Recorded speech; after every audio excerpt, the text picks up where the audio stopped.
എന്നീ രണ്ട് ടോപ്പിക്കുകൾ, വ്യവഹാരവാദം, സമഗ്രതാവാദം, പഠന സിദ്ധാന്തങ്ങളാണ് പറഞ്ഞുകൊണ്ടിരുന്നത്. ഇനി പ്രധാനമായിട്ടും രണ്ട് രീതിയിലുള്ള തിയറികളാണ് വരുന്നത്. ഒന്ന് ജ്ഞാന നിർമ്മിതിവാദം എന്ന് പറയും, മറ്റൊന്ന്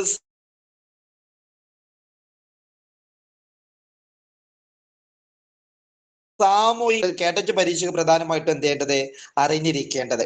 ഓക്കെ, അപ്പൊ അതിൽ ജ്ഞാന നിർമ്മിതിവാദം അതേപോലെ തന്നെ പറഞ്ഞ സാമൂഹിക ജ്ഞാന നിർമ്മിതിവാദം, ഈ രണ്ട് മറ്റൊരു വികാസം എന്ന് പറയുന്ന ഒരു മേഖലയിൽ എന്ത് ചെയ്യാനുണ്ട്, പറയാനുണ്ട്. വികാസവുമായി ബന്ധപ്പെട്ടുകൊണ്ടാണ് പറയാനുള്ളത്.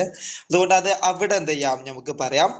അതിന് ഇനി നമുക്ക് ഈ ഒരു സൈക്കോളജി പഠിക്കാനുള്ളത് പഠനത്തെ സ്വാധീനിക്കുന്ന വിവിധ ഘടകങ്ങളെ കുറിച്ചാണ്.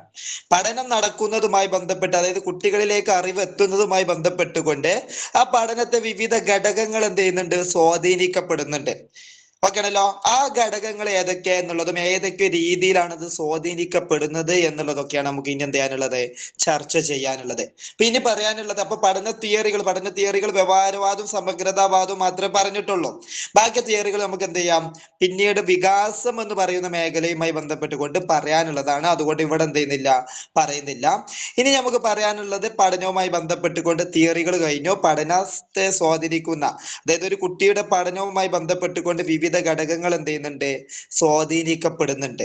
ആ ഘടകങ്ങൾ ഏതൊക്കെ എന്നുള്ളതാണ് നമുക്ക് എന്ത് ചെയ്യാനുള്ളത്, ഇനി പറയാനുള്ളത്. അപ്പൊ അതിലേക്ക് എന്ത് ചെയ്യാം, കടക്കാം.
ഓക്കെ, അപ്പൊ ഫസ്റ്റ് ആയിട്ട് നമ്മൾ പറയാൻ പോകുന്ന പഠനത്തെ സ്വാധീനിക്കുന്ന വിവിധ ഘടകങ്ങളുണ്ട്. ഇതിലാണ് നമുക്ക് ഒരുപാട് ഘടകങ്ങൾ എന്ത് ചെയ്യുന്നുണ്ട്, പഠനത്തെ സ്വാധീനിക്കുന്നുണ്ട്. ഇതിലാണ് പ്രധാനമായിട്ടും എന്ത് വരുന്നത്, ബുദ്ധി വരുന്നത്. ഓക്കെ, ബുദ്ധി, അതേപോലെ തന്നെ സർഗാത്മകത, മറ്റു ഘടകങ്ങൾ, അഭിപ്രേരണ, ശ്രദ്ധ, ഇങ്ങനെ വ്യത്യസ്തമായിട്ടുള്ള ഘടകങ്ങൾ എന്ത് ചെയ്യുന്നുണ്ട്, പഠനത്തെ സ്വാധീനിക്കുന്നുണ്ട്. അപ്പൊ ആ ഘടകങ്ങൾ ഏതൊക്കെ എന്നുള്ളത് എന്ത് ചെയ്യണം, പറയാം.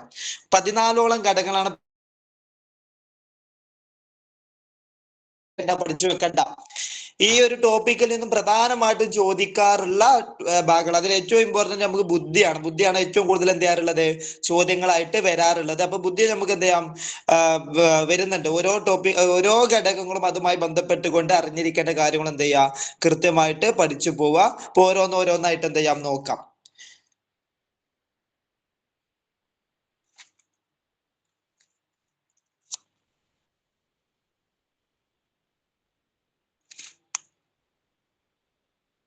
ഓക്കെ, ഫസ്റ്റ് ആയിട്ട് നമ്മൾ പഠിക്കാൻ പോകുന്നത് അഭിപ്രേരണയാണ്. മോട്ടിവേഷൻ എന്ന് പറയുന്ന ഘടകത്തെ കുറിച്ചാണ് ഫസ്റ്റ് ആയിട്ട് എന്ത് ചെയ്യുന്നത്, പറയാൻ പോകുന്നത്. ഓക്കെ, ഓരോ ഘടകങ്ങളും അതുമായി ബന്ധപ്പെട്ട് ഇവിടെ പ്രത്യേകത എന്താന്ന് വെച്ചിട്ടുണ്ടെങ്കിൽ, ഓരോ ഘടകങ്ങൾ മൂന്നായിട്ട്, അല്ലെങ്കിൽ അഭിപ്രേരണ മൂന്നായിട്ട് തരം തിരിച്ചിരിക്കുന്നു, ശ്രദ്ധ മൂന്നായിട്ട് തരം തിരിച്ചിരിക്കുന്നു, അല്ലെങ്കിൽ രണ്ടായിട്ട് തരം തിരിച്ചിരിക്കുന്നു.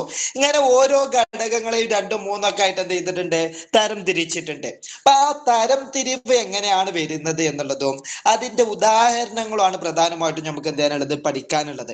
അപ്പൊ അഭിപ്രേരണയെ പ്രധാനമായിട്ടും എന്ത് ചെയ്തിട്ടുണ്ട്, രണ്ടായിട്ട് തരം തിരിച്ചിട്ടുണ്ട്. അപ്പൊ ആ രണ്ട് അഭിപ്രേരണകൾ ഏതൊക്കെയാണ്, അതുമായി ബന്ധപ്പെട്ട് വരുന്ന ഉദാഹരണങ്ങൾ ഏതൊക്കെയാണ് എന്നുള്ളതാണ് എന്ത് പ്രധാനമായിട്ടും നോക്കാനുള്ളത്. ഓക്കെ, അപ്പൊ അഭിപ്രേരണ വളരെ പ്രധാനപ്പെട്ട പഠനത്തെ സ്വാധീനിക്കുന്ന ഒരു ഘടകമാണ് ഇത്, അഭിപ്രേരണ അല്ലെങ്കിൽ മോട്ടിവേഷൻ എന്ന് പറയുന്നത്. ഇനി അഭിപ്രേരണ എന്നുകൊണ്ട് ഉദ്ദേശിക്കുന്നത് കൃത്യമായിട്ട് മനസ്സിലാക്കി വെക്കുക. എന്താണ് അഭിപ്രേരണ എന്ന് പറഞ്ഞിട്ടുണ്ടെങ്കിൽ, നമ്മളെ ഒരു പ്രവർത്തനം ചെയ്യുന്നതിന് വേണ്ടിയിട്ട് പ്രേരിപ്പിക്കുന്നതിനെയാണ്, അല്ലെങ്കിൽ പ്രേരിപ്പിക്കുന്ന ഒരു ശക്തി ഘടകത്തെയാണ് എന്തുകൊണ്ട് ഉദ്ദേശിക്കുന്നത്? അഭിപ്രേരണ അല്ലെങ്കിൽ മോട്ടിവേഷൻ എന്നുകൊണ്ട് ഉദ്ദേശിക്കുന്നത്. നമ്മളൊരു പ്രവർത്തനത്തിൽ ഏർപ്പെടാൻ വേണ്ടിയിട്ട്, ആ ഒരു പ്രവർത്തനത്തിലേക്ക് ഇറങ്ങാൻ വേണ്ടിയിട്ട് നമ്മൾ പ്രേരിപ്പിക്കുന്ന ഒരു ഘടകമുണ്ട്. ഇപ്പൊ നിങ്ങൾ എന്ത് ചെയ്യുന്നുണ്ട്? പഠിക്കുന്നുണ്ട് അല്ലെ? ഇപ്പൊ നിങ്ങൾ പരീക്ഷയ്ക്ക് വേണ്ടിയിട്ട് ശക്തമായിട്ടുള്ള പഠനം നടത്തുന്നുണ്ട്. അതിനൊരു കാരണമുണ്ട്. നിങ്ങൾക്ക് അവിടെ എന്തുണ്ട്? ഒരു മോട്ടിവേഷൻ വരുന്നുണ്ട്. പരീക്ഷ കേട്ടച്ച് പാസ്സാവൽ എന്താണ്? നിർബന്ധമാണ്. ഈ ഒരു കേട്ടച്ച് നേടിയെടുക്കൽ നിങ്ങളെ സംബന്ധിച്ച് നിർബന്ധമായത് കൊണ്ടാണ് നിങ്ങൾ എന്ത് ചെയ്യുന്നത്? പഠനത്തിലേക്ക് കടക്കുന്നത്. ഓക്കെ, അങ്ങനെ ഓരോ പ്രവർത്തനത്തിൽ ഏർപ്പെടുന്നതിന് വേണ്ടിയിട്ട് പ്രേരിപ്പിക്കുന്ന ഘടകമുണ്ട്. ആ പ്രേരിപ്പിക്കുന്ന ഘടകത്തെയാണെന്ന് പറയുന്നത് അഭിപ്രേരണ അല്ലെങ്കിൽ മോട്ടിവേഷൻ എന്നുകൊണ്ട് ഉദ്ദേശിക്കുന്നത്. ഇതിന്റെ നിർവചനം പഠിച്ചു വെക്കണം കേട്ടോ, എന്താണ് എന്നുള്ളത്. അതായത് ഒരു പ്രവൃത്തി ചെയ്യുന്നതിന് വേണ്ടിയിട്ട് പ്രേരിപ്പിക്കുന്ന ഘടകത്തെ എന്ത് പറയുന്നു എന്നിട്ട് അഭിപ്രേരണ, ശ്രദ്ധ, ഓർമ്മ, മറവി എന്നൊക്കെ പറഞ്ഞിട്ട് നമുക്ക് ഓപ്ഷൻസ് തരും. ഇപ്പൊ ഓരോ സ്വാധീനിക്കുന്ന ഘടകം എന്താ എന്നുള്ളത് പഠിച്ചു വെക്കണം. ഇപ്പൊ ഫസ്റ്റ് ആയിട്ട് നമ്മൾ പറഞ്ഞ ഘടകം ഏതാണ്? അഭിപ്രേരണയാണ്. അഭിപ്രേരണ എന്നുകൂടി ഉദ്ദേശിക്കുന്നത് എന്താണ്? ഒരു പ്രവൃത്തി ചെയ്യുന്നതിന് വേണ്ടിയിട്ട് നമ്മളെ പ്രേരിപ്പിക്കുന്ന ഘടകത്തെയാണ് അഭിപ്രേരണ എന്ന് കൊണ്ട് ഉദ്ദേശിക്കുന്നത്. ഇനി അഭിപ്രേരണ എന്ത് ചെയ്യാൻ പറ്റും? രണ്ടായിട്ട് തരം തിരിക്കാൻ സാധിക്കും. ഒന്നാമത്തതാണ് ആന്തരിക അഭിപ്രേരണ.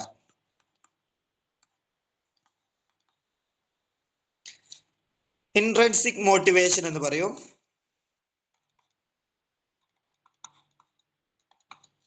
മറ്റൊന്ന് ബാഹ്യ അഭിപ്രേരണം. ഇത് എപ്പോഴും കേട്ടച്ച് എക്സാമിന് ചോദിക്കുന്നതാണ്. എന്താണ് ആന്തരിക അഭിപ്രേരണ, എന്താണ് ബാഹ്യ അഭിപ്രേരണ എന്നുള്ള രീതിയിൽ. അതായത് ഉദാഹരണം തരും. ഒരു കുട്ടി ഈ ഒരു കാരണങ്ങൾ കൊണ്ട് എന്ത് ചെയ്യുന്നു? പഠിക്കുന്നു. ഇത് കുട്ടിയിൽ സ്വാധീനിക്കുന്നത് ഏത് തരത്തിലുള്ള അഭിപ്രേരണയാണ്?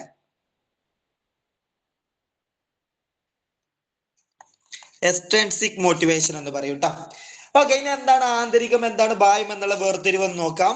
ആന്തരിക അഭിപ്രേരണ എന്നുകൊണ്ട് ഉദ്ദേശിക്കുന്നത് ഒരു പ്രവൃത്തി ചെയ്യുന്നതിനുള്ള പ്രേരണ അയാളുടെ ഉള്ളിൽ നിന്നും തന്നെ, ഒരു വ്യക്തിയുടെ ഉള്ളിൽ നിന്നും തന്നെ എന്ത് ചെയ്യുന്നു? ഉണ്ടാകുന്നുവെങ്കിൽ അത് ആന്തരികമായിട്ടുള്ള അഭിപ്രേരണയാണ്. നാച്ചുറൽ മോട്ടിവേഷൻ എന്നൊക്കെ പറയാറുണ്ട്. ഇൻട്രിൻസിക് മോട്ടിവേഷൻ എന്ന് പറഞ്ഞാൽ എന്താണ്? ഒരു പ്രവൃത്തി ബാഹ്യമായ ഒരു പ്രോത്സാഹനം ഒന്നും ഇല്ലാതെ തന്നെ, ബാഹ്യമായ ഒരു ഘടകത്തിന്റെയും സ്വാധീനം ഇല്ലാതെ തന്നെ ഒരു വ്യക്തി ഒരു പ്രവൃത്തിയിൽ ഏർപ്പെടുന്നതിനുള്ള പ്രേരണ ഉണ്ടാകുന്നുവെങ്കിൽ, ഉള്ളിൽ നിന്നും തന്നെ ഉണ്ടാകുന്നുവെങ്കിൽ അതെന്താണ്? ആന്തരിക അഭിപ്രേരണയാണ്. ഓക്കെ, ഇനി രണ്ടും കൂടി പറയുമ്പോൾ ഒന്നുകൂടി ക്ലിയർ ആവും. മറ്റൊന്ന് ബാഹ്യ അഭിപ്രേരണ. ബാഹ്യ അഭിപ്രേരണ എന്നുകൊണ്ട് ഉദ്ദേശിക്കുന്നത്, എക്സ്ട്രിൻസിക് മോട്ടിവേഷൻ എന്നുകൊണ്ട് ഉദ്ദേശിക്കുന്നത് ഒരു പ്രവൃത്തി ചെയ്യുന്നത്, ഒരു പ്രവർത്തനത്തിൽ അല്ലെങ്കിൽ പഠനം നമുക്ക് പ്രധാനമായിട്ടും നമ്മുടെ സംബന്ധിച്ചുള്ള പ്രവൃത്തി എന്താണ്? പഠിക്കലാണ്. അപ്പൊ പഠനത്തിൽ ഏർപ്പെടുന്നതിനുള്ള ഘടകം എന്ന് പറയുന്നത് എന്തെങ്കിലും ഒരു സമ്മാനത്തിനോ, ബാഹ്യമായ ഒരു സമ്മാനം ലഭിക്കുന്നതിനോ, അല്ലെങ്കിൽ ഏതെങ്കിലും ഒരു തരത്തിലുള്ള നേട്ടത്തിനോ വേണ്ടിയിട്ടാണ് ഒരു വ്യക്തി പ്രവർത്തിക്കുന്നതെങ്കിൽ അതെന്താണ്? ബാഹ്യ അഭിപ്രേരണയാണ്. ഒരു നേട്ടം കിട്ടാൻ വേണ്ടിയിട്ട്, അല്ലെങ്കിൽ എന്തെങ്കിലും ഒരു സമ്മാനം കിട്ടാൻ വേണ്ടിയിട്ടാണ് കുട്ടി പഠിക്കുന്നതെങ്കിൽ അത് ബാഹ്യ അഭിപ്രേരണയാണ്. എന്നാൽ ആ ഒരു താല്പര്യം കൊണ്ട് ഒരു വ്യക്തിയിൽ എന്ത് ചെയ്യുന്നു? താല്പര്യം, അറിയാനുള്ള ആഗ്രഹം കൊണ്ടൊക്കെ പഠിക്കുകയാണെങ്കിൽ അതെന്താണ്? ആന്തരിക അഭിപ്രേരണയാണ്. ഇപ്പൊ നിങ്ങളുടെ പഠനം എന്ന് പറയുന്നത്, നിങ്ങൾ കേട്ടച്ച് പരീക്ഷയ്ക്ക് തയ്യാറാക്കുന്നത് ഏതാണ്? ബാഹ്യ അഭിപ്രേരണയാണ്. നിങ്ങളെ സംബന്ധിച്ച് ഈ ഒരു ആശയങ്ങളൊന്നും അറിയാൻ വേണ്ടിയിട്ടല്ല പഠിക്കുന്നത്. നിങ്ങൾക്ക് പാവുലോവിനെ കുറിച്ച് അറിയാനുള്ള ആഗ്രഹം കൊണ്ടോ, അല്ലെങ്കിൽ തൊണ്ടയ്ക്കിനെ കുറിച്ച് അറിയാനുള്ള ആഗ്രഹം കൊണ്ടോ ഒന്നല്ല നിങ്ങൾ പഠിക്കുന്നത്. നിങ്ങൾക്ക് അവിടെ ഒരു നേട്ടമുണ്ട്. കേട്ടറ്റ് പരീക്ഷ നേടിയെടുക്കുക എന്നുള്ള ഒരു നേട്ടത്തെ അടിസ്ഥാനമാക്കിക്കൊണ്ടാണ് എന്ത് ചെയ്യുന്നത്? നിങ്ങൾ പഠിക്കുന്നത്. അപ്പൊ ഒരു നേട്ടത്തിന് വേണ്ടിയിട്ടാണ് നിങ്ങളുടെ പഠനം എന്ന് പറയുന്നത്. അപ്പോ ആ രീതിയിൽ പ്രവർത്തിക്കുമ്പോൾ അതെന്താണ്? ബാഹ്യ അഭിപ്രേരണയാണ്. അല്ലെങ്കിൽ എന്തെങ്കിലും ഒരു സമ്മാനത്തിന് വേണ്ടിയിട്ട്, സാധാരണ കുട്ടികളോടൊക്കെ പറയുന്ന ഒരു കാര്യമാണ് എന്ത്? നീ പരീക്ഷയിൽ നല്ല മാർക്ക് വാങ്ങിയാൽ, അല്ലെങ്കിൽ നീ നല്ല രീതിയിൽ പഠിച്ചാൽ നിനക്ക് സൈക്കിൾ വാങ്ങിത്തരാം. കുറച്ചുകൂടി വലിയ കുട്ടിയാണെങ്കിൽ എന്ത് പറയും? ഒരു മൊബൈൽ ഫോൺ. പ്ലസ് ടു കഴിയുന്ന കുട്ടികളുടെ സാധാരണ പറയുന്നത് എന്തായിരിക്കും? പ്ലസ് ടു കഴിയുമ്പോൾ നല്ല മാർക്കോടുകൂടി പാസ്സായാൽ ഒരു മൊബൈൽ ഫോൺ വാങ്ങിത്തരാം. ഒരു മിനിറ്റ്.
ഓക്കെ, തുടരാം കേട്ടോ.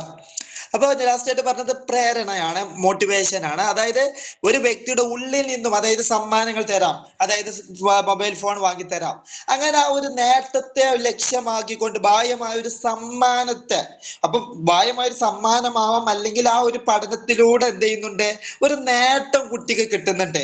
അങ്ങനെയൊക്കെയാണെങ്കിൽ അതെന്താണ്, ബാഹ്യമായ ഒരു അഭിപ്രേരണയാണ്. ഓക്കെ ആണല്ലോ. ഇതിന് ഉദാഹരണമാണ് ഒരു പ്രാവശ്യം കേട്ട എക്സാമിന് ചോദിച്ചതാണ്.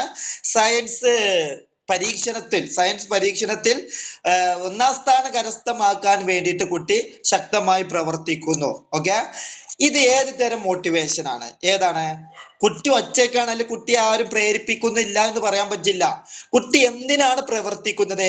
അവിടെ 1ാം സ്ഥാനം കിട്ടാൻ വേണ്ടിയിട്ടാണ്. അല്ലാതെ പരീക്ഷണങ്ങൾ അറിയാനോ പരീക്ഷണങ്ങളോടുള്ള താല്പര്യം കൊണ്ടൊന്നല്ല എന്ത് ചെയ്യുന്നത് കുട്ടി പ്രവർത്തിക്കുന്നത്. കുട്ടിക്ക് അവിടെ എന്തുണ്ട്? അവിടെ ഒരു സമ്മാനം, ഒരു നേട്ടം അവിടെ കിട്ടുന്നുണ്ട്. അപ്പൊ ഒരു നേട്ടത്തിന് വേണ്ടിയിട്ടുള്ള പ്രവർത്തനങ്ങളൊക്കെ എന്താണ്? ബാഹ്യമായ അഭിപ്രേരണയാണ്. എന്നാൽ ആന്തരിക അഭിപ്രേരണയാവുന്നത് എങ്ങനെയാണ്? ഇത് ചെറിയൊരു വ്യത്യാസമുള്ളൂ, മനസ്സിലാക്കി വെക്കണം. ഉദാഹരണത്തിലൂടെ ആയിരിക്കും ചോദിക്കുക. ഏതെങ്കിലും ഒരു ഉദാഹരണം തന്നിട്ട് ഇത് ഏത് മോട്ടിവേഷൻ ആണ്, അഭിപ്രേരണയാണ് എന്നുള്ളത് എന്ത് ചെയ്യും, ചോദിക്കും. ഓക്കെ, ഇനി ഒരു വ്യക്തിയിൽ സ്വയം ചെയ്യുന്ന രീതിയിൽ, അതായത് ഇപ്പൊ ഒരു ഉദാഹരണം പറയുന്നത്, ഒരാൾ സിനിമക്ക് പോകുന്നത് എന്തെങ്കിലും നേട്ടത്തിന് വേണ്ടിയിട്ടാണോ? നമ്മൾ പലരും സിനിമ കാണാറുണ്ട്. 2 മണിക്കൂറൊക്കെ വെച്ചിട്ട് നമ്മൾ സിനിമ കാണുന്നു. 2 മണിക്കൂർ പഠിക്കുന്നതിനപ്പുറത്തേക്ക് 2 മണിക്കൂർ സിനിമ കാണാൻ എല്ലാവർക്കും താല്പര്യം ഉണ്ടാവും, ഇല്ലേ? അതിലൂടെ നമുക്കൊരു നേട്ടവും കിട്ടുന്നില്ല, ആരും നമ്മൾ എന്ത് ചെയ്യുന്നില്ല, മോട്ടിവേറ്റ് ചെയ്യുന്നില്ല. നമ്മൾ എന്ത് ചെയ്യുന്നുണ്ട്, എന്നാലും സിനിമ കാണുന്നുണ്ട്. കാരണം എന്താണ്? നമുക്ക് അതിനോടുള്ള ഒരു താല്പര്യമാണ്. അപ്പൊ ആ ഒരു താല്പര്യത്തിൽ വഴങ്ങിക്കൊണ്ട് നമ്മൾ എന്ത് ചെയ്യുന്നു, അവിടെ പ്രവർത്തിക്കപ്പെടുന്നു. ഓക്കെ ആണല്ലോ. അത്തരത്തിലുള്ള മോട്ടിവേഷനുകൾക്കാണ് എന്ത് പറയുന്നത്, ആന്തരിക അഭിപ്രേരണ എന്ന് പറയുന്നത്. ഒരു വ്യക്തിയുടെ ഉള്ളിൽ നിന്നും തന്നെ താല്പര്യപൂർവ്വം ചെയ്യുന്നത് ആന്തരികവും, എന്നാൽ ഒരു സമ്മാനം, ആരെങ്കിലും നൽകുന്ന സമ്മാനത്തിന് വേണ്ടിയിട്ടോ അല്ലെങ്കിൽ ആ പ്രവർത്തനത്തിലൂടെ കരസ്ഥമാക്കുന്ന എന്തെങ്കിലും നേട്ടത്തിന് വേണ്ടിയിട്ടോ പ്രവർത്തിക്കുന്നുവെങ്കിൽ അതെന്താണ്, എക്സ്ട്രിൻസിക് മോട്ടിവേഷൻ അല്ലെങ്കിൽ ബാഹ്യ അഭിപ്രേരണയാണ്. ഓക്കെ ആണോ? ആന്തരിക അഭിപ്രേരണയും ബാഹ്യ അഭിപ്രേരണയും ഓക്കെ ആണോ? ഓക്കെ, വളരെ സിമ്പിൾ ആയിട്ട് മനസ്സിലാക്കി വെക്കുക. പരീക്ഷയ്ക്ക് എന്ത് ചെയ്യാറുണ്ട്, എപ്പോഴും ഈ രീതിയിൽ ഉദാഹരണത്തിലൂടെയാണ് ചോദിക്കാറുള്ളത്. ഒരു വ്യക്തി സ്വയം പ്രവർത്തിക്കുന്നുവെങ്കിൽ അത് ആന്തരികവും, എന്നാൽ മറ്റൊരാളുടെ പ്രേരണയോട് കൂടി എന്തെങ്കിലും ഒരു മോട്ടിവേഷൻ കൊടുത്തതിന്റെ ഫലമായിട്ടാണ് പ്രവർത്തിക്കുന്നതെങ്കിൽ, അല്ലെങ്കിൽ എന്തെങ്കിലും ഒരു സമ്മാനം തരാം എന്ന് പറയുന്നതിന്റെ പേരിലാണ് പ്രവർത്തിക്കുന്നതെങ്കിൽ അതെന്താണ്, ബാഹ്യ അഭിപ്രേരണയുമാണ്. ഓക്കെ ആണല്ലോ. അത് രണ്ടും മനസ്സിലാക്കി വെക്കാം. ഇനി എപ്പോഴും കേട്ട എക്സാമിന് അടുത്ത 2 ഇത്ര മതിട്ടാ. ആർക്കെങ്കിലും സംശയം ചോദിക്കണം. ആ അഭിപ്രേരണ ക്ലിയർ ആണെന്ന് വിചാരിക്കുന്നു. ഇനി അടുത്തതായിട്ട് നമ്മൾ പറയാൻ പോകുന്ന പഠനത്തെ സ്വാധീനിക്കുന്ന ഘടകമാണ് പഠന സംക്രമണം എന്ന് പറയും. ട്രാൻസ്ഫർ ഓഫ് ലേണിംഗ്, പഠന സംക്രമണം.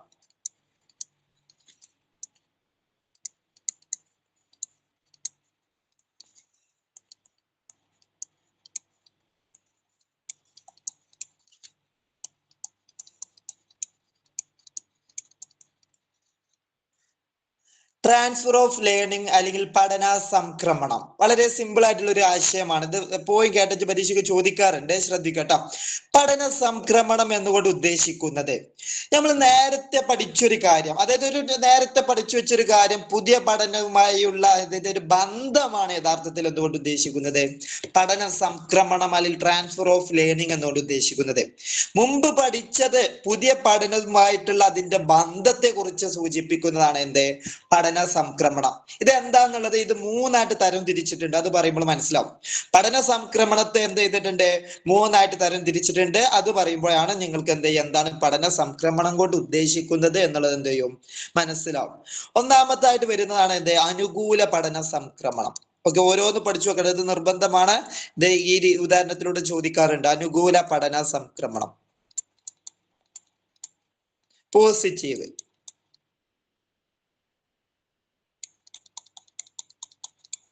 പോസിറ്റീവ് ട്രാൻസ്ഫർ ഓഫ് ലേണിംഗ് എന്ന് പറയും. അല്ലാതെ ഇതിൽ പഠനാന്തരണം എന്നും പറയാറുണ്ട് കേട്ടോ. മലയാളത്തില് പഠന സംക്രമണം അല്ലെങ്കിൽ പഠനാന്തരണം എന്നും പറയാറുണ്ട്. നിങ്ങൾ എന്ത് എടുത്ത് പഠിച്ചാലും മതി, ട്രാൻസ്ഫർ ഓഫ് ലേണിംഗ് എന്നുള്ളത് എന്ത് ചെയ്യാ, പഠിച്ചു വെക്കാം. ഇതുകൊണ്ട് ഉദ്ദേശിക്കുന്നത് first positive transfer of learning കൊണ്ട് ഉദ്ദേശിക്കുന്നത് എന്താന്ന് പറയാം. അതായത് നേരത്തെ പഠിച്ചൊരു കാര്യം, നമ്മൾ മുമ്പൊരു കാര്യം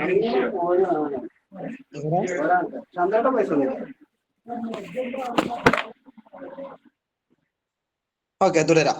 നേരത്തെ പഠിച്ചതായിട്ടുള്ള ഒരു കാര്യം പുതിയ പഠനത്തെ അനുകൂലമാക്കുന്നുവെങ്കിൽ, അതായത് പ്രോത്സാഹിപ്പിക്കുന്നു അല്ലെങ്കിൽ എളുപ്പമാക്കുന്നുവെങ്കിൽ അതിനെയാണ് എന്ത് പറയുന്നത്?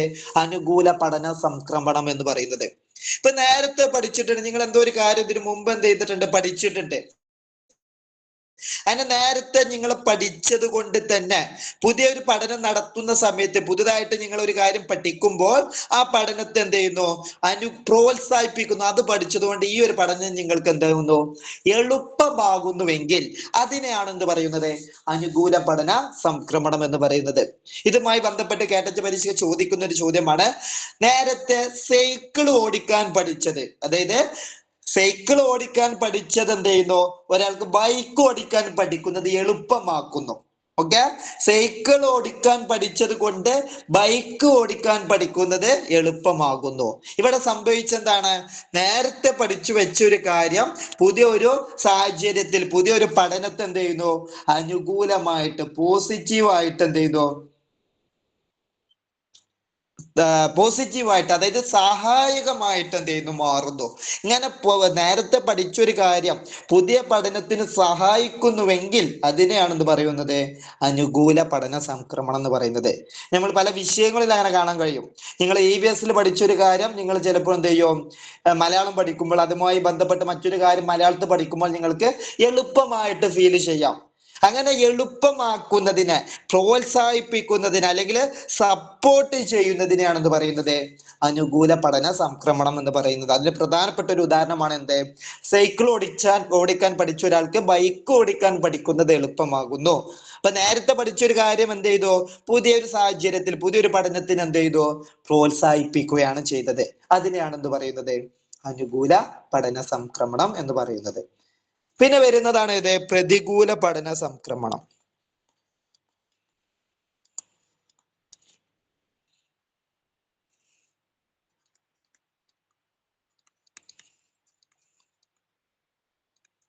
നെഗറ്റീവ് ട്രാൻസ്ഫർ ഓഫ് ലേണിംഗ് എന്ന് പറയും.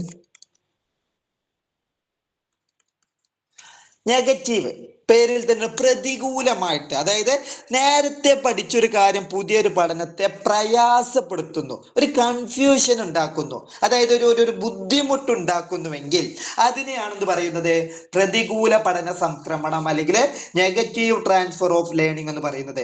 നേരത്തെ പഠിച്ചതായിട്ടുള്ള ഒരു കാര്യം, നേരത്തെ അങ്ങനെ ഒരു കാര്യം നിങ്ങൾ പഠിച്ചത് കൊണ്ട് തന്നെ പുതിയൊരു പഠനം നടത്തുന്ന സമയത്ത് എന്ത് ചെയ്യുന്നു?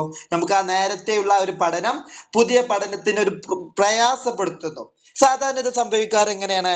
ഒരേപോലത്തെ ഒരു ആശയങ്ങളൊക്കെ വരുമ്പോൾ, അതായത് നേരത്തെ ഇതുമായിട്ട് സാമ്യമുള്ള ഒരു ആശയം നിങ്ങൾ പഠിച്ചിട്ടുണ്ട്, അതല്ല അതേ രീതിയിലുള്ള ഒരു ബന്ധമുള്ള ഒരു കാര്യം പഠിച്ചിട്ടുണ്ട്, അതേപോലത്തെ ഒരു കാര്യം പിന്നീട് പഠിക്കുമ്പോൾ എന്ത് ചെയ്യുന്നു?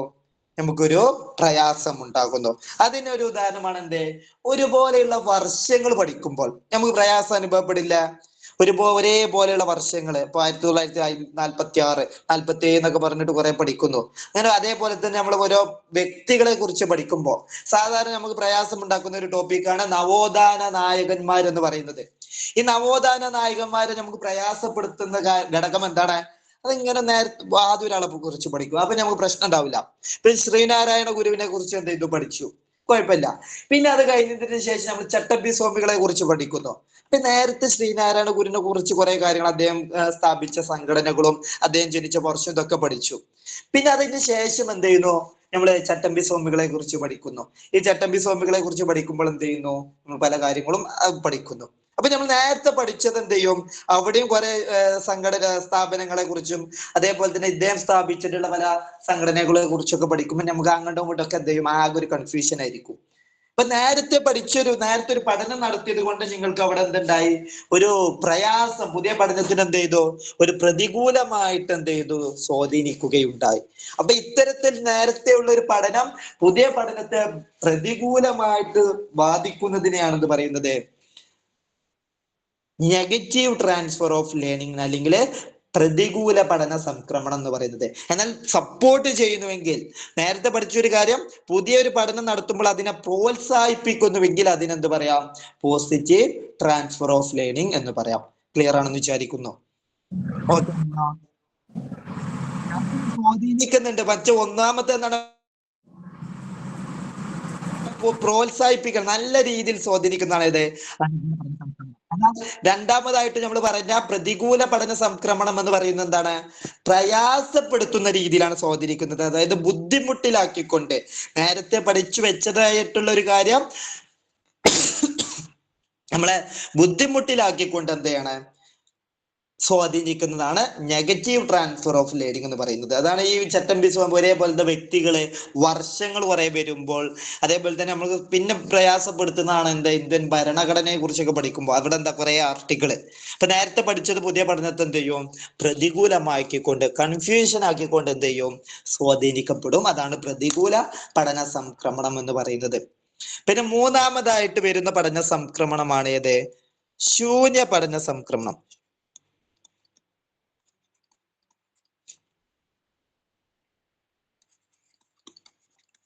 സീറോ ട്രാൻസ്ഫർ ഓഫ് ലേണിംഗ് എന്ന് പറയും. ഓക്കെ, ശൂന്യ പഠന സംക്രമണം എന്നുകൊണ്ട് ഉദ്ദേശിക്കുന്നത് നേരത്തെ പഠിച്ചൊരു കാര്യം പുതിയ പഠനത്തെ അനുകൂലമായിട്ടോ പ്രതികൂലമായിട്ടോ സ്വാധീനിക്കുന്നത് യാതൊരുവിധ ബന്ധവുമില്ല. നേരത്തെ പഠിച്ചത് എന്ന് കരുതിയിട്ട് നമുക്ക് എളുപ്പമാക്കുന്നില്ല, പ്രോത്സാഹിപ്പിക്കപ്പെടുന്നില്ല. എന്നാൽ നേരത്തെ പഠിച്ചൊരു കാര്യം നമ്മൾ എന്ത് ചെയ്യുന്നില്ല, ബുദ്ധിമുട്ടിലാക്കുകയോ പ്രയാസപ്പെടുത്തുകയോ ചെയ്യുന്നില്ല. ഇങ്ങനെ രണ്ടുമില്ലാത്ത സാഹചര്യത്തിൽ, അതായത് പ്രതികൂലമായിട്ടോ അല്ലെങ്കിൽ അനുകൂലമായിട്ടോ സ്വാധീനിക്കാത്ത ഘടകത്തെയാണ് എന്ത് പറയുന്നത്, ശൂന്യ പഠന സംക്രമണം എന്ന് പറയുന്നത്. ഇപ്പൊ നിങ്ങൾ മലയാളത്തിൽ ഒരു കവിത പഠിച്ചു, മലയാളത്തിൽ നിങ്ങൾ പഠിച്ചൊരു കവിത നിങ്ങളെ ഗണിത പഠനത്തെ സ്വാധീനിക്കുന്നില്ല, അല്ലെങ്കിൽ ഗണിത പഠനത്തെ ബാധിക്കുന്നില്ല, ഉണ്ടോ? നമുക്ക് എളുപ്പമാക്കി തരൂല്ല, എന്നാൽ എന്ത് ചെയ്യുന്നില്ല, ബുദ്ധിമുട്ട്. നേരത്തെ മലയാളത്തിൽ എന്ത് ചെയ്തിട്ടുണ്ട്, നമ്മളൊരു കവിത പഠിച്ചിട്ടുണ്ട്, അതുകൊണ്ട് ഇനി രണ്ടാമത്തെ പീരീഡ് ഗണിതമാണ്. ഇപ്പൊ മലയാളത്തിൽ കവിത പഠിച്ചത് കൊണ്ട് നിങ്ങൾക്ക് ഇവിടെ ഒരു കൺഫ്യൂഷൻ ആവുന്നുമില്ല, എന്നാൽ അത് പഠിച്ചത് കൊണ്ട് നിങ്ങൾക്ക് എന്ത് ചെയ്യുന്നില്ല, എളുപ്പമാകുന്നുമില്ല. അപ്പൊ ഈ ഇത്തരത്തിൽ ഇതെങ്ങനെ തന്നെ ആയിരുന്നു ഒരു പ്രാവശ്യം കേട്ട എക്സാമിന് ചോദിച്ചത്, മലയാളത്തിലെ കവിതാ പഠനം ഗണിത പഠനത്തെ സ്വാധീനിക്കുന്നില്ല, ബാധിക്കുന്നില്ല. ഇപ്പൊ ഗണിത പഠനത്തെ ബാധിക്കുന്നില്ല എന്ന് പറയുമ്പോൾ അത് നെഗറ്റീവ് എന്ന് ചിന്തിക്കരുത്. നെഗറ്റീവ് ബാധിക്കും. എങ്ങനെ? നമ്മളെ പ്രയാസപ്പെടുത്തിക്കൊണ്ട് ബാധിക്കും. എന്നാൽ ശൂന്യ പഠന സംക്രമണം, സീറോ ട്രാൻസ്ഫർ ഓഫ് ലേണിംഗ് എന്ന് പറയുന്നത് ഇല്ല, നമുക്ക് ബാധിക്കുന്നേ ഇല്ല. അതായത് മലയാളത്തിലെ കവിതാ പഠനം ഗണിത പഠനത്തെ എന്ത് ചെയ്യുന്നില്ല, ബാധിക്കുന്നേ ഇല്ല, എളുപ്പമാക്കുന്നുമില്ല, അതേപോലെ തന്നെ പ്രയാസപ്പെടുത്തുന്നുമില്ല. ഈ രീതിയിലുള്ള പഠന സംക്രമണമാണ് ഇത് ശൂന്യ പഠന സംക്രമണം എന്ന് പറയുന്നത്. ഇപ്പൊ മനസ്സിലായോ എന്താണ് ഈ പഠന സംക്രമണം എന്നോട് ഉദ്ദേശിക്കുന്നത്? നേരത്തെ പഠിച്ചൊരു കാര്യം പുതിയ പഠനവുമായി ബന്ധപ്പെട്ടുകൊണ്ടുള്ള അതിന്റെ ഒരു ബന്ധമാണ് എന്ത് യഥാർത്ഥത്തിൽ ഈ പഠന സംക്രമണം എന്നുകൊണ്ട് ഉദ്ദേശിക്കുന്നത്. അത് മൂന്ന് രീതിയിൽ നമുക്ക് എന്ത് ചെയ്യാം, തരംതിരിക്കാം. ഒന്ന്, അനുകൂല പഠന സംക്രമണം. അനുകൂലം എന്ന് പറഞ്ഞാൽ എന്താണ്, നേരത്തെ പഠിച്ചൊരു കാര്യം പുതിയ പഠനത്തെ എളുപ്പമാക്കുന്നുവെങ്കിൽ, സിമ്പിൾ ആക്കി തരുന്നുവെങ്കിൽ അതിനെയാണ് എന്ത് പറയുന്നത്, അനുകൂല പഠന സംക്രമണം എന്ന് പറയുന്നത്. രണ്ടാമതായിട്ട് പറഞ്ഞത് പ്രതികൂല പഠന സംക്രമണമാണ്, നെഗറ്റീവ് ട്രാൻസ്ഫർ ഓഫ് ലേണിംഗ്. പ്രതികൂല പഠന സംക്രമണം എന്നുകൊണ്ട് ഉദ്ദേശിക്കുന്നത് നേരത്തെ പഠിച്ചൊരു കാര്യം പുതിയ പഠനത്തെ പ്രയാസപ്പെടുത്തുന്നു, നമ്മൾ ബുദ്ധിമുട്ടിലാക്കുന്നുവെങ്കിൽ അതിനെയാണെന്ന് പറയുന്നത് പ്രതികൂല പഠന സംക്രമണം എന്ന് പറയുന്നത്. മൂന്നാമതായിട്ട് പറഞ്ഞത് ശൂന്യ പഠന സംക്രമണമാണ്.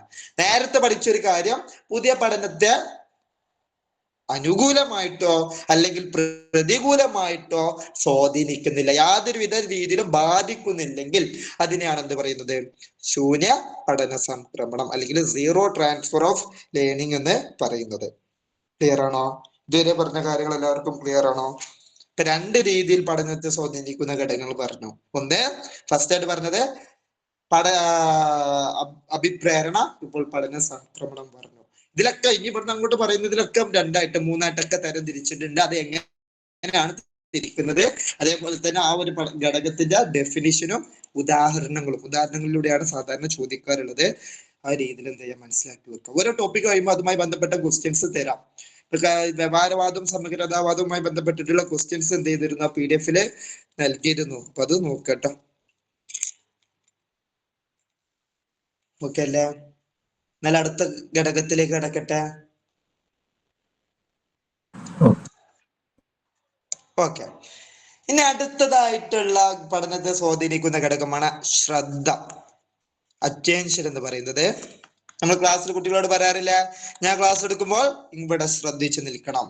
ഓക്കെ, ശ്രദ്ധിച്ചാൽ മാത്രമേ എന്ത് സംഭവിക്കുള്ളൂ, പഠനിക്കാൻ സാധിക്കുകയുള്ളൂ അല്ലെ. നിങ്ങൾ നന്നായിട്ട് ക്ലാസ് എടുക്കുന്നുണ്ട്, നിങ്ങൾ നന്നായിട്ട് ക്ലാസ് എടുക്കുമ്പോൾ കുട്ടികൾ എവിടെയോ ശ്രദ്ധിക്കുകയാണ്, അതുകൊണ്ട് കാര്യം എന്തോ ഇല്ല, അവിടെ പഠനം നടക്കില്ല. ഇപ്പൊ ശ്രദ്ധ എന്ന് പറയുന്നത് ബോധത്തെ, ഒരു കുട്ടിയുടെ ബോധത്തെ, അല്ലെങ്കിൽ നമ്മൾ എന്താ പറയാ, പ്രജന്ത എന്ന് പറയാം. ഓക്കെ, ബോധത്തിന് മറ്റൊരു മലയാള വേർഡാണ് പ്രജന്ത എന്ന് പറയുന്നത്. ഓക്കെ, ഇപ്പൊ പ്രജന്തയെ അല്ലെങ്കിൽ ബോധത്തെ ഏതെങ്കിലും വസ്തുവിലോ ആശയത്തിലോ കേന്ദ്രീകരിക്കുന്നതിനാണ് യഥാർത്ഥത്തിൽ എന്ത് പറയുന്നത്, ശ്രദ്ധ എന്ന് പറയുന്നത്. ഓക്കെ, അതായത് ഒരു കുട്ടിയുടേതായിട്ടുള്ള ഒരു ബോധം, അത് കുട്ടിയുടെ അല്ലെങ്കിൽ ഒരു പ്രജന്ത, ഇതിനെന്ത് ചെയ്യാൻ കഴിയുന്നതാണ്, ഒരു ആശയത്തില് അല്ലെങ്കിൽ ഒരു വസ്തുവിലോ കേന്ദ്രീകരിക്കുന്നതിനെയാണ് എന്ത് പറയുന്നത്, ശ്രദ്ധ അല്ലെങ്കിൽ അറ്റൻഷൻ എന്ന് പറയുന്നത്. ഇപ്പൊ നിങ്ങൾ ഇങ്ങനെ എന്ത് ചെയ്യുന്നുണ്ട്, ക്ലാസ്സിൽ ഇങ്ങനെ ശ്രദ്ധിക്കുന്നുണ്ട്, നിങ്ങളുടെ ബോധം എവിടെയാണ്, ഇവിടെ ക്ലാസ്സിലാണ്. അപ്പൊ ഇത്തരത്തിൽ ഒരു വസ്തുവിലോ അല്ലെങ്കിൽ ആശയത്തിലോ കേന്ദ്രീകരിക്കുന്നതിനെയാണ് എന്ത് പറയുന്നത്, ശ്രദ്ധ അല്ലെങ്കിൽ അറ്റൻഷൻ എന്നുകൊണ്ട് എന്ത് ചെയ്യുന്നത്, ഉദ്ദേശിക്കുന്നത്. പ്രധാനമായിട്ടും ഈ ശ്രദ്ധയെ മൂന്നായിട്ട് തരം തിരിച്ചിട്ടുണ്ട്. സിമ്പിൾ ആയിട്ടുള്ള കാര്യങ്ങളാണ്, മൂന്നായിട്ട് ഇവിടെ ശ്രദ്ധയിലേക്ക് വരുമ്പോഴും എന്ത് തന്നെയാണ്, മൂന്നായിട്ട് തരം തിരിച്ചിട്ടുണ്ട്. ഒന്നാമത്താണ് സ്വേച്ഛാപരമായ ശ്രദ്ധ എന്ന് പറയുന്നത്. സ്വേച്ഛാപരമായ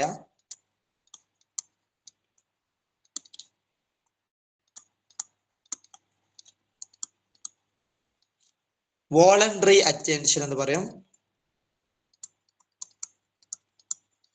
വോളണ്ടറി അറ്റൻഷൻ അല്ലെങ്കിൽ സ്വേച്ഛാപരമായ ശ്രദ്ധ എന്നുകൊണ്ട് ഉദ്ദേശിക്കുന്നത് കൃത്യമായിട്ട് ഒരു ആശയത്തിൽ ശ്രദ്ധിച്ചു കൊണ്ടിരിക്കുന്ന സമയത്ത് താൽക്കാലികമായിട്ട് മറ്റൊന്നിലേക്ക് പോകുന്ന ശ്രദ്ധക്കാണ് എന്ത് പറയുന്നത്, സ്വേച്ഛാപരമായ ശ്രദ്ധ എന്ന് പറയുന്നത്. ഇപ്പൊ നിങ്ങൾ ഇവിടെ ക്ലാസ്സിൽ ശ്രദ്ധിച്ചു കൊണ്ടിരിക്കുകയാണ് അല്ലെ, നിങ്ങൾ ക്ലാസ്സിൽ ശ്രദ്ധിച്ചു കൊണ്ടിരിക്കുന്നതിനിടയിൽ പല സ്ഥലങ്ങളിലേക്കും നിങ്ങളുടെ ശ്രദ്ധ പോകുന്നുണ്ട്. ഇടയ്ക്ക് വാട്സപ്പിലേക്ക് പോകുന്നുണ്ട്, അതേപോലത്തെ ഇടയ്ക്ക് ചിലപ്പോൾ കിച്ചണിലൊക്കെ എന്തെങ്കിലും അടുപ്പിൽ എന്തെങ്കിലും വെച്ചിട്ടുണ്ടെങ്കിൽ അങ്ങോട്ടൊരു ശ്രദ്ധ പോകുന്നുണ്ട് ഇല്ല. ഇങ്ങനെ ഇടക്കിടക്ക് ഇങ്ങനെ അങ്ങോട്ട് പോകുന്ന ഒരു താൽക്കാലികം, നിങ്ങൾ ക്ലാസ്സിൽ ശ്രദ്ധിച്ചു കൊണ്ടിരിക്കുന്നു, ഇപ്പൊ വാട്സപ്പിൽ മെസ്സേജ് എടുത്ത് ഇങ്ങനെ നോക്കുന്നു, അതിലെന്താ ഒന്ന് അയച്ചിട്ടുണ്ട്, ഓക്കെ, അത് നോക്കി നേരെ ക്ലാസ്സിലേക്ക് വന്നു. അപ്പൊ താൽക്കാലികമായിട്ട് പോയില്ലേ, നിങ്ങൾ ക്ലാസ്സിൽ ശ്രദ്ധിച്ചു കൊണ്ടിരിക്കുന്ന സമയത്ത് തന്നെ താൽക്കാലികമായിട്ട് മറ്റൊന്നിലേക്ക് നിങ്ങളുടെ ശ്രദ്ധ പോയി. അങ്ങനെ ആ ഒരു താൽക്കാലികപരമായിട്ട് മറ്റൊന്നിലേക്ക് പോയ ശ്രദ്ധക്കാണ് എന്ത് പറയുന്നത്, സ്വേച്ഛാപരമായ ശ്രദ്ധ അല്ലെങ്കിൽ വോളണ്ടറി അറ്റൻഷൻ എന്നുകൊണ്ട് എന്ത് ചെയ്യുന്നത്, ഉദ്ദേശിക്കുന്നത്. അപ്പൊ ഒരു കാര്യത്തിൽ ശ്രദ്ധിച്ചു കൊണ്ടിരിക്കുന്ന സമയത്ത് താൽക്കാലികമായിട്ട് മറ്റൊന്നിലേക്ക് പോകുന്ന ശ്രദ്ധക്കാണ് എന്ന് പറയുന്നത് സ്വേച്ഛാപരമായ ശ്രദ്ധ എന്ന് പറയുന്നത്. സാധാരണ ഇത് ക്ലാസ് റൂമിൽ എങ്ങനെ ഉണ്ടാവാറുള്ളത്, കൃത്യമായിട്ട് ക്ലാസ്സിൽ ശ്രദ്ധിച്ചു കൊണ്ടിരിക്കുന്ന കുട്ടി പുറത്തുള്ള ശബ്ദം കേട്ടിട്ട് അങ്ങോട്ട് പോവാം ഇല്ല, അല്ലെങ്കിൽ പുറത്ത് ആരെങ്കിലും പോകുമ്പോൾ അങ്ങോട്ട് എന്ത് ചെയ്യും, ഒന്ന് തിരിഞ്ഞു നോക്കും. ഓക്കെ, അപ്പൊ അതായത് ക്ലാസ്സിൽ നിങ്ങൾ ക്ലാസ് എടുക്കുന്നുണ്ട്, ആ സമയത്ത് കുട്ടി നിങ്ങളെ ശ്രദ്ധിച്ചുകൊണ്ടേ ഇരിക്കുകയാണ്, പെട്ടെന്ന് എന്ത് ചെയ്തു, പുറത്ത് നിന്നും ഒരു ശബ്ദം അല്ലെങ്കിൽ ഒരു വെളിച്ചം അല്ലെങ്കിൽ ആരെങ്കിലും പോകുന്നുണ്ട്, അപ്പോൾ എന്ത് ചെയ്യും, അങ്ങോട്ടൊന്ന് നോക്കും, അപ്പുറത്തെ ക്ലാസ്സിലെ അധ്യാപകൻ അങ്ങനെ വരാതിലൂടെ പോകുന്നു, അത് പോയി കഴിയുന്നു, കുട്ടിയുടെ ശ്രദ്ധ വീണ്ടും എന്ത് ചെയ്യും, ക്ലാസ്സിലേക്ക് തന്നെ വരും. അപ്പൊ അങ്ങോട്ട് പോയ ഒരു താൽക്കാലികമായിട്ട് ആ ശ്രദ്ധയിൽ എന്ത് ചെയ്തു ഉണ്ടായി, അവിടെ അപ്പുറത്തേക്കൊന്ന് നോക്കി. ആ ഒരു താൽക്കാലിക ശ്രദ്ധക്കാണ് എന്ത് പറയുന്നത്, വോളണ്ടറി അറ്റൻഷൻ അല്ലെങ്കിൽ സ്വേച്ഛാപരമായ ശ്രദ്ധ എന്ന് പറയുന്നത്. ഓക്കെ ആണോ? ഇനി രണ്ടാമതായിട്ട് വരുന്ന ശ്രദ്ധയാണ് നിർബന്ധിതമായ ശ്രദ്ധ. നിങ്ങൾക്ക് ഇതൊക്കെ മനസ്സിലാവുന്നുണ്ടല്ലോ അല്ലെ, നിങ്ങളൊരു അനക്കും ഇല്ലാത്തത് കൊണ്ട് ഞാൻ അടുത്തത് ഇങ്ങനെ പറഞ്ഞു പോകുന്നു കേട്ടോ. എവിടെയെങ്കിലും സംശയം ഉണ്ടെങ്കിൽ അവിടെ നിർത്തിയിട്ട് ചോദിക്കണേ.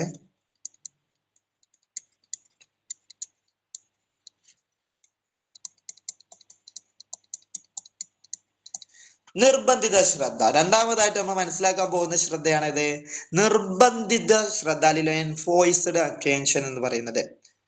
അതായത് ഒരു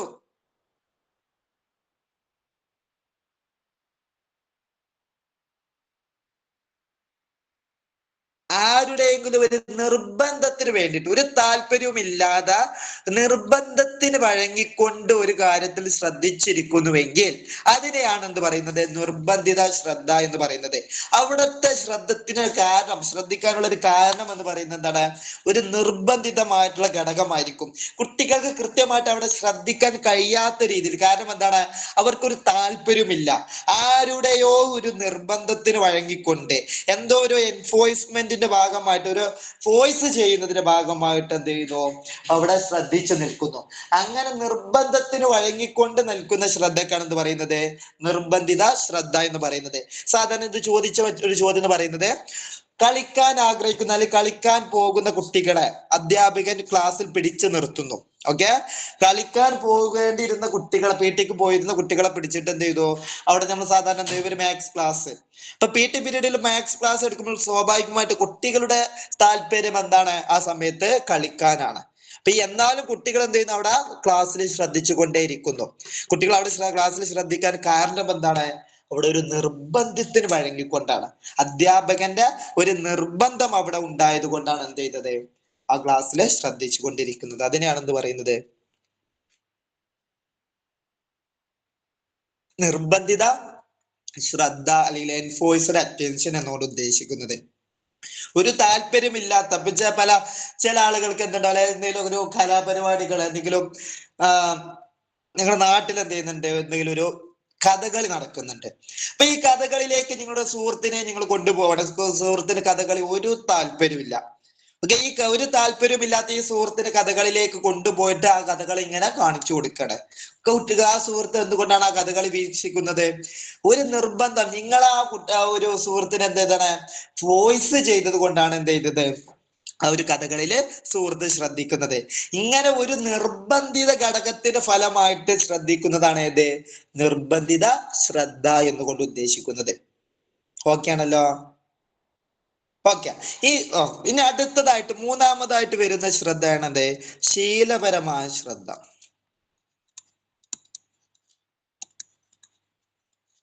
ഹാബിച്വൽ അറ്റൻഷൻ എന്ന് പറയും.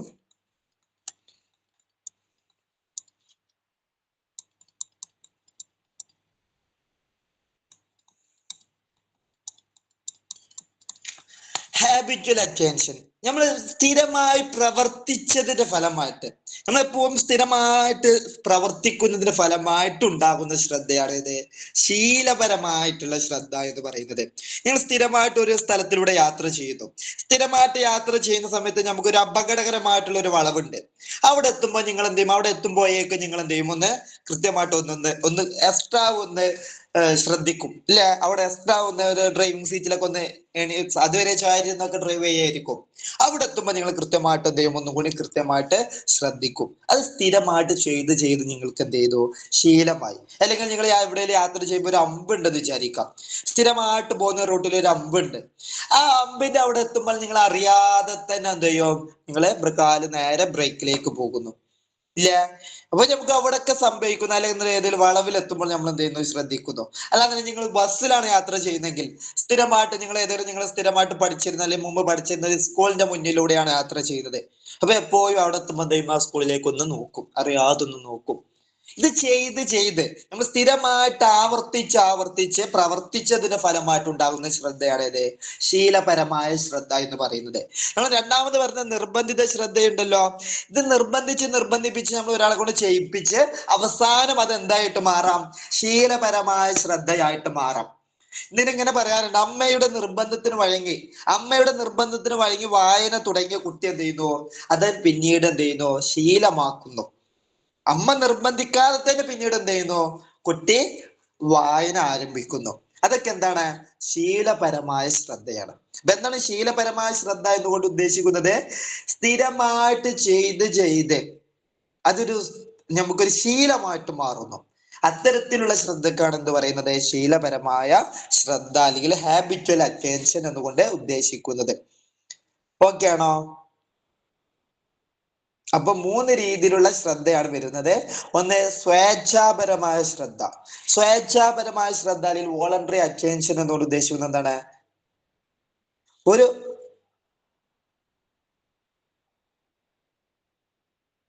കാര്യത്തിൽ ഒരു പ്രത്യേകമായിട്ടൊരു കാര്യത്തിൽ ഫോക്കസ് ചെയ്യുന്നതിന്റെ ഇടയില്.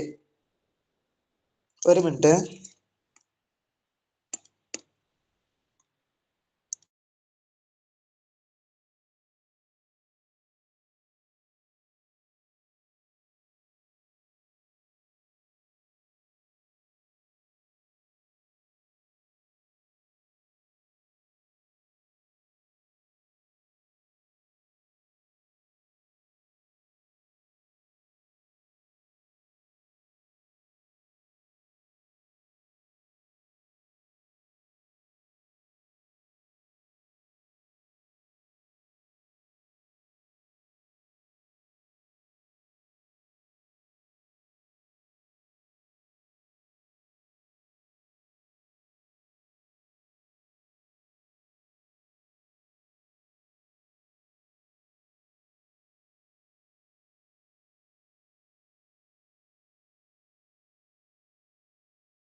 ഓക്കെ, തുടരാട്ടോ. അപ്പൊ ഇത്തരത്തിലൊരു നിർബന്ധത്തിന് വഴങ്ങിയ കാര്യങ്ങൾ, അതായത് സ്ഥിരമായിട്ട് നിർബന്ധിച്ച് ചെയ്തുകൊണ്ട് അതിന്റെ ഫലമായിട്ട് പിന്നീട് എന്ത് ചെയ്യും, ശീലമായിട്ട് മാറാം. അത് എന്തായിട്ടായിരിക്കാം പിന്നീട് ഓട്ടോമാറ്റിക്. ഇപ്പൊ കുട്ടികൾക്ക് നമ്മൾ നിർബന്ധിച്ച് പഠിപ്പിക്കും. ഇപ്പൊ ഒരു 7 മണിയായാൽ നിങ്ങൾ കുട്ടികൾ എന്ത് ചെയ്യുന്നു, സ്ഥിരമായിട്ട് നിർബന്ധിച്ച് ഇങ്ങനെ പഠിച്ചോ എന്ന് പറഞ്ഞാൽ നിർബന്ധിച്ച് കുറച്ചു കാലം പഠിപ്പിക്കുന്നു. പിന്നീട് കുട്ടികൾക്ക് അത് എന്ത് ചെയ്യാം, ഒരു ശീലമാവാം. കാരണം നിങ്ങൾ പറയേണ്ട അതിന് മുമ്പ് തന്നെ കുട്ടികൾ ആ സമയമാകുമ്പോൾ സ്ഥിരമായിട്ട് ചെയ്ത് ആ സമയമാകുമ്പോൾ എന്ത് ചെയ്യുന്നു, പുസ്തകം എടുത്തിട്ട് പഠിക്കുന്നു. അതൊരു ആസ്വദിച്ചുകൊണ്ട് ശീലപരമായ ശ്രദ്ധയിലേക്ക് എന്ത് ചെയ്യുന്നു, മാറുന്നു. അതാണ് ഇത് ശീലപരമായ ശ്രദ്ധ അല്ലെങ്കിൽ ഹാബിച്വൽ അറ്റൻഷൻ എന്നുകൊണ്ട് എന്ത് ചെയ്യുന്നത്, ഉദ്ദേശിക്കുന്നത്. അപ്പൊ ഈ 3 രീതിയിലുള്ള ശ്രദ്ധകളാണ് സാധാരണ എന്ത് ചെയ്യുന്നത്, വരുന്നത്. ഒന്ന് സ്വേച്ഛാപരമായ ശ്രദ്ധ, വോളണ്ടറി അറ്റൻഷൻ എന്ന് പറയും. 2 നിർബന്ധിത ശ്രദ്ധ അല്ലെങ്കിൽ എൻഫോഴ്സ്ഡ് അറ്റൻഷൻ എന്ന് പറയും. 3 ശീലപരമായ ശ്രദ്ധ അല്ലെങ്കിൽ ഹാബിച്വൽ അറ്റൻഷൻ എന്ന് പറയും. ഇങ്ങനെ 3 വിധത്തിലുള്ള ശ്രദ്ധകളാണ് സാധാരണ എന്ത് ചെയ്യുന്നത്, വരുന്നത്. ഇതൊക്കെ ഉദാഹരണങ്ങളുടെ ചോദിക്കൂട്ട. കളിക്കാൻ വിടേണ്ട അല്ലെങ്കിൽ കളിക്കാൻ പോകാൻ താല്പര്യമുള്ള കുട്ടികളെ പിടിച്ചിട്ട് അധ്യാപകർ ക്ലാസ് എടുക്കുമ്പോൾ കുട്ടികളിൽ ഉണ്ടാകുന്ന ശ്രദ്ധ ഏത്? ഇപ്പൊ കുട്ടികൾ അവിടെ എന്താണ്, കളിയോടുള്ള താല്പര്യത്തിൽ അല്ലെങ്കിൽ കളിക്കാൻ പോവേണ്ടിയിരുന്ന കുട്ടികളാണ്. അവിടെ കുട്ടികളെ പിടിച്ചിട്ട് എന്ത് ചെയ്യുന്നു, അധ്യാപകൻ ക്ലാസ് എടുപ്പിക്കുന്നു. അപ്പൊ അവിടെ എന്തായി, നിർബന്ധിത ശ്രദ്ധയായി. ക്ലാസ് എടുക്കുന്ന സമയത്ത് പിന്നെ വരുന്ന ഒരു ശ്രദ്ധയാണ് ശീലപരമായ നിങ്ങൾ പറയണം. ക്ലാസ്സിലേക്ക് അധ്യാപകൻ വരുമ്പോൾ സാധാരണ കുട്ടികൾ എന്ത് ചെയ്യും, സാധനം ഒന്ന് എണീറ്റ് നിൽക്കും അല്ലെ? അത് ഏത് തരം ശ്രദ്ധയാണ്? ശീലപരമായ ശ്രദ്ധയാണ്. കുട്ടികൾ ബഹുമാനം കൊണ്ടാണ് ശ്രദ്ധിക്കുന്നത് അല്ലെങ്കിൽ എണീച്ചു നിൽക്കുന്നത് എന്നുള്ള തെറ്റിദ്ധാരണ നിങ്ങൾക്ക് ഉണ്ടെങ്കിൽ അത് മാറ്റിക്കോളൂ. 1ാം ക്ലാസ്സിൽ എത്തിയപ്പോൾ കുട്ടികളോട് അധ്യാപിക പറഞ്ഞു ക്ലാസ്സിലേക്ക് അധ്യാപക വരുമ്പോൾ എന്ത് ചെയ്യണം? എണീറ്റ് നിൽക്കണം. അന്ന് തുടങ്ങിയതാണ്. അന്ന് തുടങ്ങിയിട്ട് പിന്നെ എന്നും തന്നെ ആരെങ്കിലും ക്ലാസ്സിലേക്ക് വരുമ്പോ കുട്ടികളെ വരുന്നത് ആരാന്ന് പോലും നോക്കുന്നുണ്ടല്ലോ. അവര് അവിടെ ചിലപ്പോ സംസാരിച്ചിരിക്കായിരിക്കും. ആ സംസാരത്തിലൂടെ ഇങ്ങനെ എന്ത് ചെയ്യുന്നുണ്ടാവും? ഓട്ടോമാറ്റിക് ആയിട്ട് അവരിങ്ങനെ എണീക്കുന്നുണ്ടാവും. അത് ശീലമായി. ഓക്കെ, അങ്ങനെ ആ ശീലത്തിന് വഴങ്ങിക്കൊണ്ട് ആ ശീലപരമായിട്ടുണ്ടാകുന്ന ഒരു ശ്രദ്ധയാണ് ഏത്? ശീലപരമായ ശ്രദ്ധ അല്ലെങ്കിൽ ഹാബിച്വൽ അറ്റൻഷൻ എന്ന് പറയുന്നത്. ഓക്കെ ആണല്ലോ. അപ്പൊ ഇങ്ങനെ 3 രീതിയിലുള്ള ശ്രദ്ധകളാണ് സാധാരണ വരുന്നത്. സ്വേച്ഛാപരമായ ശ്രദ്ധ, നിർബന്ധിത ശ്രദ്ധ അല്ലെങ്കിൽ ശീലപരമായ ശ്രദ്ധ. ഒരു മിനിറ്റ്.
ഓക്കെ, അപ്പൊ ഇത്രയുമാണ് എന്ത് ചെയ്യുന്നത്? ശ്രദ്ധയുമായി ബന്ധപ്പെട്ട് പറയാനുള്ളത്.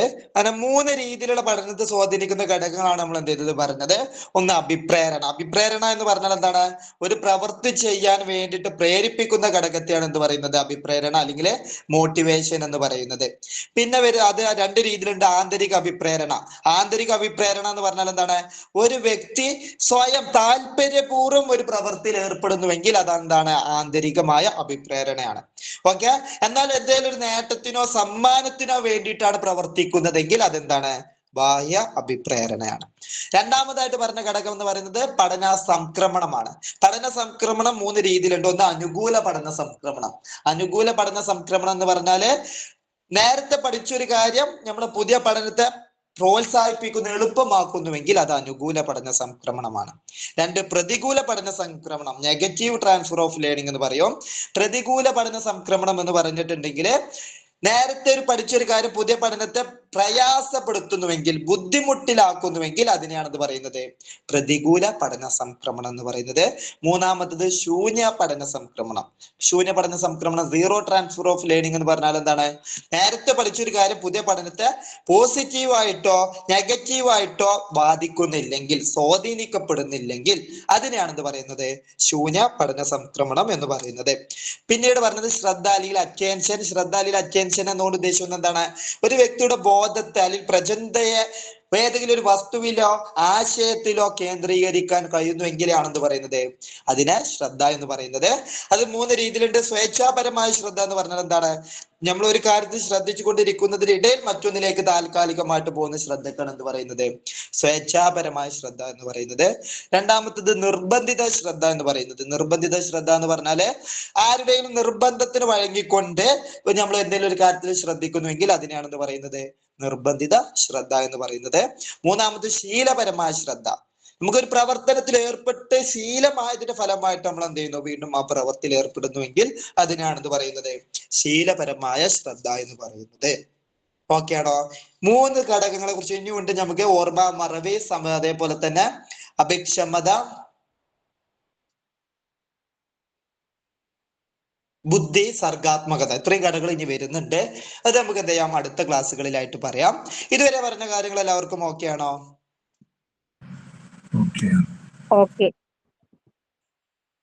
തൽക്കാലം ഈ 3 ഘടകങ്ങളും ഇത് കൃത്യമായിട്ട് എല്ലാ കാര്യവും പോയിന്റും പഠിച്ചു വെക്കണ്ട. ഉദാഹരണങ്ങളും ഇത് 3ആയിട്ട് തരം തിരിച്ചതൊക്കെ എന്ത് ചെയ്യാം? പഠിച്ചു വെക്കുക. അപ്പൊ തൽക്കാലം ക്ലാസ് എന്ത് ചെയ്യാം? അവസാനിപ്പിക്കാം. ആർക്കെങ്കിലും സംശയങ്ങൾ ഉണ്ടെങ്കിൽ ചോദിക്കാം, അല്ലെങ്കിൽ എന്ത് ചെയ്യാം? അവസാനിപ്പിക്കാം. സാർ കഴിഞ്ഞ ക്ലാസ്സിൽ പൈസ ഇടുന്ന കാര്യം പറഞ്ഞായിരുന്നല്ലോ. അത് നമ്പര് ഗ്രൂപ്പിൽ കേട്ടാ. ഓ ഒന്നുകൂടി ഗ്രൂപ്പ് കേട്ടാ. അതാ മറ്റേ ബ്രിഡ്ജസിലല്ലയോ? ആ അങ്ങനെ ഗ്രൂപ്പിലേക്ക് ആയിക്കോട്ടെ. സാറേ.